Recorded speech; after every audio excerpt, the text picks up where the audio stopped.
పాపపు శిక్షను ఆయన భరించాడు. పాపాలు మనుషులు చేస్తే ఆ మనుషుల యొక్క పాపానికి వచ్చే శిక్ష ఉంటుందే, ఆ శిక్షను ప్రభు ఒక పాత్ర రూపంలో తీసుకున్నాడు.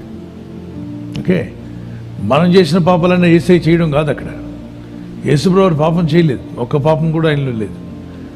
మరి యేసుప్రభు పాపుల కొరకు మరణించాడు కదండి. అదే, నువ్వు తప్పులు చేశావు, నిన్ను కొట్టడానికి లాఠీ పట్టుకొని పోలీసు వస్తే మీ నాన్న వెళ్ళి నా వీపు మీద కొట్టండి, మా వాడిని కొట్టకండి అని చెప్పాడు.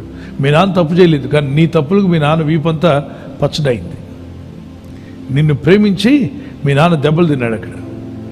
ఎందుకు అంటే, ఒరే పిచ్చివాడా, ఇలా జీవించకరా, మీ నాన్న దెబ్బలు తినాల్సి వస్తుంది, రెండోసారి ఈ పని చేయకు నాన్న, కన్నా మంచిగా బతుకు, ఈ లోకం చాలా భయంకరమైంది, నువ్వు తప్పులు చేసుకుంటూ వెళ్తే శిక్ష వస్తుందిరా, ఆ శిక్ష ఈరోజు నేను భరించాను, రేపటి రోజున ఎవరు భరించే వాళ్ళు ఉండరు, నీ తండ్రిని కాబట్టి నేను భరించానని. అలాగే యేసు ప్రభువారు మానవాళి యొక్క పాప శిక్షను భరించాడు. నీ పాపం, నా పాపం, ప్రపంచంలో ఉన్న ప్రతి వారి యొక్క పాప శిక్షణ. అందుకే ఆలస్యం లేకుండా పాపులందరూ ప్రభువా నన్ను క్షమించు, నీ రక్తంతో నన్ను కడగమని వేడుకోవడం శ్రేయస్కరం, మేలైనది. ఓకే, మన శాపం యొక్క శిక్ష, పాపం యొక్క శిక్ష, మన కర్మ అంటమే అదంతా భరించాడు గనుకనే మనం తప్పించుకోగలుగుతున్నాం. ఆయన శిక్ష భరించాడు కనుక మనం తప్పించుకొని పరలోకానికి వెళ్ళగలుగుతున్నాం యేసుక్రీస్తుని బట్టి.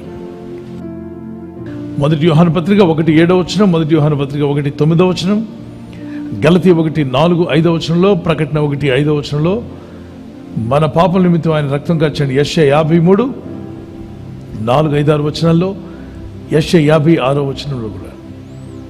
అందుకే ప్రభు మన శిక్షను భరించాడు. ఆయన ఇందు విశ్వాసం ఉండి జీవించు, ఆయనకు కృతజ్ఞతగా జీవించు. God bless you.